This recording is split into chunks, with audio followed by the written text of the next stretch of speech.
Hello friends, आज हम Victorian period के एक और राइटर के बारे में डिस्कस करेंगे, रॉबर्ट ब्राउनिंग के बारे में। रॉबर्ट ब्राउनिंग के बारे में डिस्कस करेंगे डिटेल से, उनकी लाइफ के बारे में और उनके वर्क्स के बारे में डिस्कस करेंगे जो एग्ज़ाम के पॉइंट ऑफ व्यू से बहुत ज़्यादा इम्पॉर्टेंट हैं। तो रॉबर्ट ब्राउनिंग के बारे में पढ़ेंगे। 1812 से लेकर 1889 तक इनका लाइफ स्पेन है और ये पायनियर थे। ज़्यादातर जाने जाते हैं ये ड्रामेटिकल मोनोलॉग के लिए।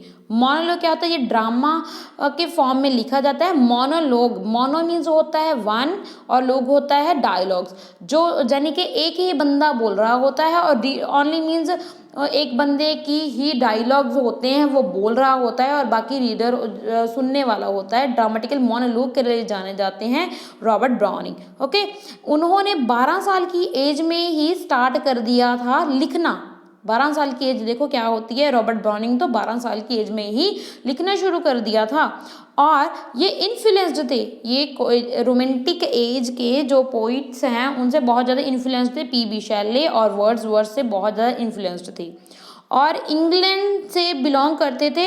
और ये फिर इटली चले जाते हैं। इंग्लैंड से इटली जब जाते हैं वहाँ पे ये एलिजाबेथ बैरेट ब्राउनिंग से मिलते हैं और उनसे ही इनकी शादी हो जाती है। और एलिजाबेथ बैरेट ब्राउनिंग भी बहुत अच्छी राइटर थी। जब ये जाते हैं इटली में तो इनको पता चलता है कि एलिजाबेथ बैरेट है कोई और वो बहुत अच्छी राइटर थी उस समय, शादी से पहले, और उनसे शादी भी हो जाती है। एलिजाबेथ बैरेट ब्राउनिंग से इनकी शादी हो जाती है। ओके, इटली से जब ये इटली गए थे तब मिलते हैं एलिजाबेथ बैरेट ब्राउनिंग इनको। देन आ जाते हैं इनके वर्क्स के ऊपर। देन मोस्ट फेमस वर्क है दैट इज पॉलाइन, जो 1833 को आता है और इस वर्क में हमें शैले का मिलता है, जिक्र मिलता है और ये इंट्रोस्पेक्ट पोइम्स हैं। ओके, पॉलिन, ठीक है। देन आ जाता है ड्रामेटिक लिरिक। ड्रामेटिक लिरिक ये 1842 में आता है। ये भी कलेक्शन है। इस कलेक्शन के अंडर कौन सी पोइम्स आती हैं? माई लास्ट डचेस बहुत फेमस है, पोर्फेरियस लवर, ये दो मेन पोइम्स हैं द ड्रामेटिक लिरिक के अंडर आती हैं। ये कलेक्शन है 1842 में आया। My last duchess and Porphyria's lover. Then dramatical romances, ये देखो यानी कि ड्रामेटिक लिरिक भी आया 1842 में और 3 साल बाद यानी कि 1845 में ड्रामेटिकल रोमांसेस भी आता है। ये भी कलेक्शन थी। इसमें द लॉस्ट लीडर इन्होंने वर्ड्सवर्थ को बोला है। हमने पहले डिस्कस भी किया ना, ये इनसे इन्फ्लुएंस्ड थे मगर इन्होंने लॉस्ट लीडर बोला है अपने इस वर्क में। ओके, ड्रामेटिक रोमांसेस के अंडर जो वर्क आते हैं। Then the laboratory based on the true incident, तो द लेबोरेटरी ये इनका वर्क है रॉबर्ट ब्राउनिंग का जो ट्रू इंसिडेंट पे बेस्ड है इनका ये वर्क। ओके, देन ड्रामेटिकल पर्सोने भी लिखी हैं जो 1864 में आए और इनके अंडर भी इनके कौन कौन से वर्क आते हैं? First famous work that is Rabbi Ben Ezra. Then Caliban upon a Setebos, ये इसमें क्या होता है? ये स्टैट्सबोन क्या है? ये work influenced by the Tempest, जो टेम्पेस्ट है ना वर्क शेक्सपियर का, वो उससे इन्फ्लुएंस्ड वो ये होकर लिखा था इन्होंने ये वर्क। ओके, तो बोस ये गॉड होते हैं। ओके, ये वर्क भी याद रखना है। कैप्टन अपॉन स्टैटबस, ये वर्क इन्फ्लुएंस होकर लिखा है द टेम्पेस्ट, जो विलियम शेक्सपियर का वर्क है। ओके, ये ड्रामेटिकल पर्सोने के अंडर आता है ये वर्क।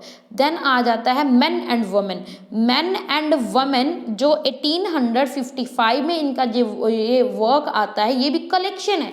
मेन एंड वुमेन भी कलेक्शन है। ये जो कलेक्शन है, ये जो इसमें क्या है डेडिकेट किया है ये कलेक्शन मेन एंड वुमेन वाला 1855 में अपनी वाइफ को इन्होंने डेडिकेट किया है। वाइफ का नाम क्या है? एलिजाबेथ बैरेट ब्राउनिंग को इन्होंने ये वर्क डेडिकेट किया है। इस वर्क में इस कलेक्शन में फेमस वर्क है Fra Lippo Lippi, Fra Lippo Lippi and last ride together, ये दो मेन फेमस वर्क है मैन एंड वुमेन, जो कलेक्शन है रॉबर्ट ब्राउनिंग की 1855 में आती है, उसके अंडर आती हैं Fra Lippo Lippi and last ride together.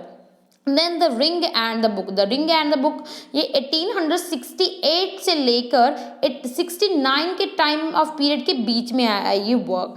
ये स्टोरी है, इसमें स्टोरी बताई गई है यंग लेडी पोमीफिलिया, यंग लेडी है जिसका नाम है पोमीफिलिया, जिसको उसके हस्बैंड ने मार दिया है, मर्डर कर दिया है इस वर्क में। और जैसे हमने बात की थी ना पहले द माई लास्ट डचेस, उसमें भी यही है, वो जो डच है वो अपनी वाइफ को मर्डर करवा देता है। ऐसी ही कुछ theme the ring and the book में है, जिसमें पोमीफिलिया का मर्डर करवा दिया जाता है, उसके ही हस्बैंड को दोबारा कर दिया जाता है। ओके, देन वर्क है सोडेलो, सोडेलो इनका 1840 में वर्क आता है और ये लॉन्ग पोइम मानी जाती है, ये इनकी लॉन्ग पोइम है और इसमें इन्होंने कॉन्सेप्ट इस पे बेस्ड है आर्ट फॉर आर्ट सेक, ये इस सोडेलो जो लॉन्ग पोइम है इसमें दिया है, इसके ऊपर बात की है आर्ट फॉर आर्ट सेक, जो एस्थेटिक मूवमेंट का मेन जो मोटो है, जहाँ हम ऐसे बोल सकते हैं ये उनकी फेमस फ्रेज है। ओके, सो डेलो पोइम में 1840 में आती है। This is all about Robert browning, जो इम्पॉर्टेंट है एग्जाम के पॉइंट ऑफ व्यू से। आई होप आपके लिए ये वीडियो हेल्पफुल होगी। Thanks for listening me, keep on watching, keep on listening, best of luck for your